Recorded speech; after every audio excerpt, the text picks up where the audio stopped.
All right, welcome back to the Chop It Up Show. I am your host, Marcus Flowers, aka Flo, aka Call Me What You Want, just don't call me lazy.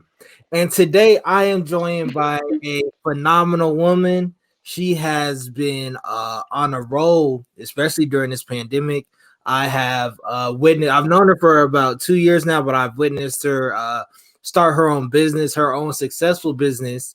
And today I am joined by Bre Richie. Bre, how you doing today? I'm doing good. Thanks for having me. Oh man, no worries. So how have things been for you these past couple of months? Um, Things have actually been pretty good. Through the pandemic, I stopped in the beginning, just everybody kind of had to just like stop and be like, whoa, okay, how am I going to structure my business now? And I just wanted to be safe and be courteous of everybody's health. But then when I started back up, it was going better than I expected. And I guess it's just to say people wanted to be more conscious, during this virus and everything that's going on. Right. No, for sure. So you when did you officially start Rooted Collective? Or can you tell us what Rooted Collective is? I, yeah, so it's a cold pressed juice business. And right now, that's all I have. I'm kind of I have future plans for other things, but right now I just do the juices. And I started it in September of last year. So I'm actually Oh, hitting my one almost year a mark year. now. Yeah, that's dope. So what made you start Rooted Collective? Honestly, I can't say this was like a big dream of mine. I actually just started juicing on my own and was sharing it with family, coworkers, and people really started to love it. And I'm like, I should make this into a business. Like, and it's Right. something positive, it's promoting good health and whatnot. So why not? So that's how I got started and just been trying to grow it and critique it and make it more how I want it to be. Nice, dope. So quick question: what is your personal favorite juice that you currently have, and what is your favorite juice of that the customers like the most? So personally, I like the daily greens, and it's honestly just because that's the one I started with for myself. It's full, it's like a full serving of greens, but it tastes good. Okay. It's not like one of those green drinks you see and it's like, ugh. Right. Um, and then among the customers, the Starburst, which is the watermelon and pineapple, is like a big hit. Just about everybody orders that no matter what. Um, and it's a fun drink. Like I don't expect all my drinks, like when I look at my the software that I use, all my drinks kind of level out to about the same. So, but I can definitely say on a more consistent basis, the Starburst is bought the most. Nice. No, I feel you. So what? What Oh, were you saying? so you talked about your journey to starting Rooted Collective. So what have you learned within this past year about not only Rooted Collective but yourself as an entrepreneur? Oh man, a lot. um, this wasn't really, some people they're super ambitious and are just like, oh yeah, I want to have a business of my own. It wasn't good. It definitely wasn't something that was in the plan. I'm kind of nonchalant, go with the flow, so it came along, and it's definitely taught me a lot of discipline. Um, now I have a business that I'm catering to other people. I have a customer base, and that's who I want to please and make happy. and serve well. So, I have to make a lot of sacrifices with my time.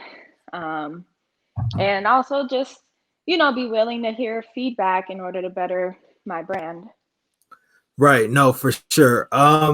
So what big sacrifices have you had to make during the past year that you really noticed between you being a business owner and you before when you weren't a business owner? Time and money. Okay. Um, you know, um, I am I'm a pretty big social butterfly, so I enjoy going out, hanging out with my friends and making time for them and spending time with them. But, now I'm on a schedule, and a lot of that consists of I'm doing deliveries on the weekends where that's usually my time to hang out with friends, so I don't get to do that as much. Um, and then of course money, I'm I am self-funded 100% at the moment. So I invest into my business, and I don't get to do things, like I said, like go out as much or travel, or, I just don't have that free time anymore. Right, no, for sure, for sure. So you talked about investing in yourself and investing in your business. Why do you think it's important to invest in yourself? That's a good question. um, I mean, I, like I said, I wasn't really in the business world, so I didn't know any other route to take besides that. I'm just now learning, by watching other entrepreneurs and how they fund their business and stuff. I definitely recommend doing a little bit more research. Depending on how you want to run your business, I wanted mine to start more small, and just build it on my own. But as far as why I think it's important to invest in yourself is, we sit here and we go to school, that's an institution, like we give into all these other areas, and people talk about, oh, you spend your money here, you spend your money here, when you can spend it on yourself as well and make something. And so that's actually something I've been learning a little bit more about, is the value of investing in myself and what this means for me and my future. Right. No, that's dope. So you talked about investing in yourself and watching other entrepreneurs. When you look at other entrepreneurs, do you look at some of the ones that are in your same field, or do you look at ones in other fields? And which ones are you looking at for guidance? Honestly, I look at both. But being, as far as the demographic, I mainly look at minority women, and then also just women, because even white women, they are still women, which is a minority, and then I'm a minority woman. So that's something that's very important. I actually, Denver Startup Week was last week, and I watched a really good one where there were two white women and one black woman. And the biggest difference between them was their funding and who got what. Where the black woman did explain that it was actually very hard for her to get funding. And so I definitely put myself in her shoes, where she didn't necessarily pull the race card, but I think everybody, you know, understood what she said, because she was like, I don't know why I didn't get those funds, even though I feel like I was just as qualified or even more qualified than the other people to receive those. Um, so, yeah, so I try to look at people whose shoes I'm most likely going to be in when it comes to trying to talk to investors or do crowdfunding or anything like that. Nice. No, I feel you there. So you were already in the mental health field. Why did you think it was important to also be in the health field as well? Honestly, because on a personal level, like going to school, learning psychology, I used to be an athlete, so being fit, doing activity and stuff has always been a part of my life. and that's definitely a lifestyle I enjoy. But I've been able to experience when I'm not being, you know, active or eating healthy, and even how it affects my mental, even on a small basis, and then just learning about it, and how things like sugar, how that affects our brain, and things like Right. depression and anxiety. And I just feel like our brain, like, psychology is one of the newest sciences, and so that means it's the least studied. So the brain, the mind, I'll say, is one of the least studied things. So there's still a lot more to learn, but that's just the part of psychology that I'm passionate about, is how our health is affecting our mental states. Our diet, I should say, is affecting our mental states. Right, right. So between your work in the mental health field and your work as a business owner with Rooted Collective, do you feel that you have found your purpose in life?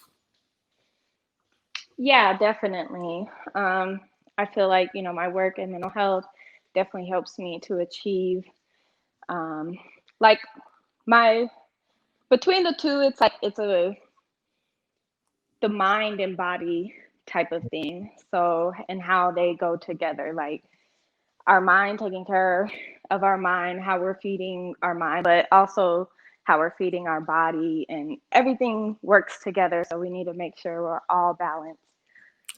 Nice, nice. So you when we first started the pod, you talked about how you adjusted for the pandemic with your business. So how exactly has the pandemic changed your business practices? Um, well, I can say fortunately, not too much for me, just because, the grocery stores didn't close. So I was still able to have access to, getting my fruits and vegetables for my juices. But it it made me want to go a little harder, because I'm like, everybody wants to be self-conscious now. Like, let me use this time to really promote my brand and the benefits that, people can have from it. And especially during this time, like, it's, I feel like with juicing, it's so beneficial, because juicing used to start out as a thing where it's just like, okay, you just drink these juices for 1 to 3 days, whatever you're willing to do, and you detox your body. But it's also started to grow into, like, if you don't get enough veggie intake, like, just drink a cold pressed juice, that has spinach, kale, cucumber, whatever in it, to help keep those veggies in your system. And that's something that's very important right now in keeping our immune system up, and just keeping all those key ingredients in our diets. Yes, no, I feel you there. So what exactly is your end goal when it comes to Rooted Collective?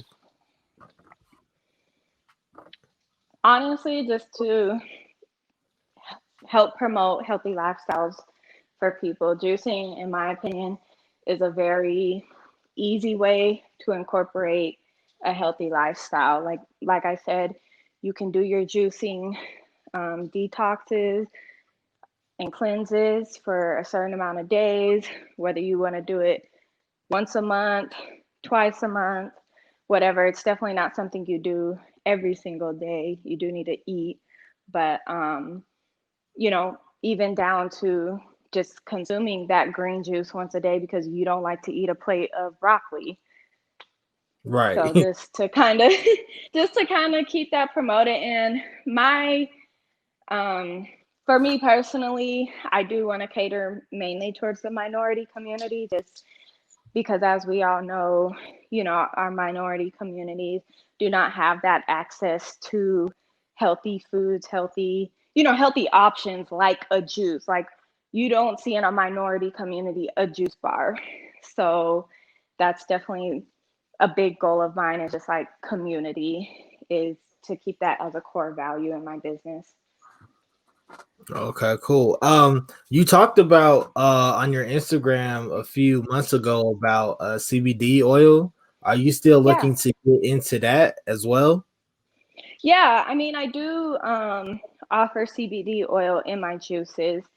Okay. Um, and that was just something different. Like, I feel like CBD this year alone has started to become popular. You see it in beauty products and stuff. Um, and it's, a lot of people like it because you can get those natural benefits that you would from THC without having to, have that high feeling. Like, I use it on a personal basis. I put it in my coffee.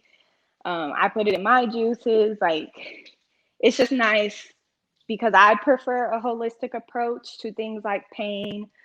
And so that's why I thought it would be cool to put the CBD, offer the CBD as an optional add-on. And so really, CBD is just very beneficial if you like a holistic approach, if you experience things like pain and anxiety. Those are like the main things. There's a lot of other uses, but I feel that's common, like why people will ask for it, or if that's what they're seeking.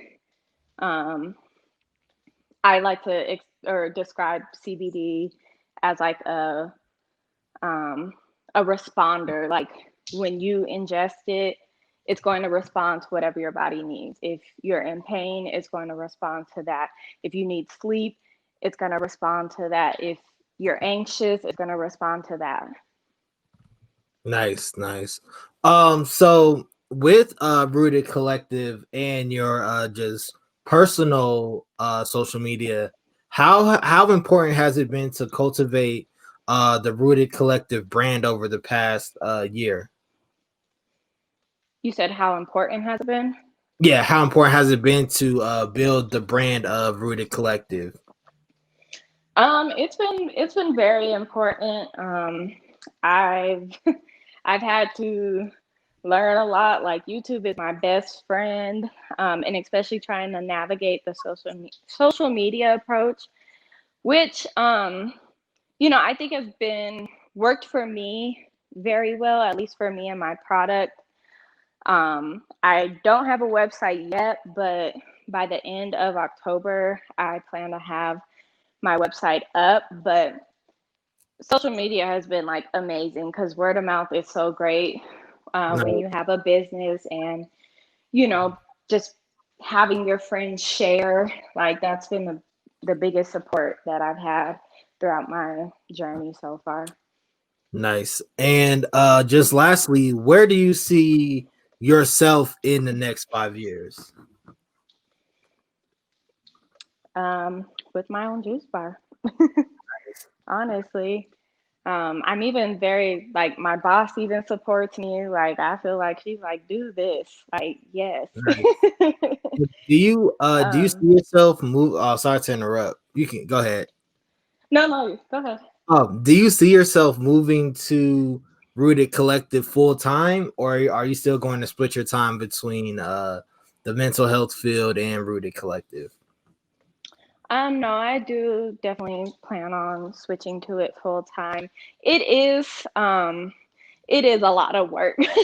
Right, So it's definitely not something I want to, when I get to a certain point where I do feel comfortable, that's when I am going to make that transition. Definitely not going to right now during this pandemic, right. but, you know, definitely within the next 5 years, that's what I see. But like a, I do really hope it might become something that can be, um, franchise. Like, I would love to see people, um, you know, want to invest into my business more, open other locations, even if it's out of state. And like I said, my biggest thing is just to maintain that core value of community. So, I want other minority investors and stuff. I just really, how you see Starbucks and you see Wingstop and stuff, Right, but let a minority woman do this. right, right. No, that's super dope. Bree, I just want to thank you for your time. I really appreciate you taking time out of your busy schedule to accommodate me. Just tell us where we can find out more about yourself and Rooted Collective. So you can find Rooted on Instagram and Facebook, both at Rooted Collective CO. And that's right now how I'm accepting orders. So you can just shoot me a DM and we'll get your order on a roll. And then me personally, you can find me on Instagram, and that's Bre Richie, Brerichie. Nice, that's dope. Once again, thank you for listening to the Chop It Up show on the 26 and Glencoe Media Network. I am your host, Marcus Flowers, on social media platforms at Flow My Hero. Make sure you're following the brand on Twitter, Instagram, Facebook, and YouTube at 26 and Glencoe Media Network. And until next time, peace. All right, everybody. Y'all know who it is, Metro Meta, and At one Marcus Flowers. and we'd like to thank you for watching and listening to our content.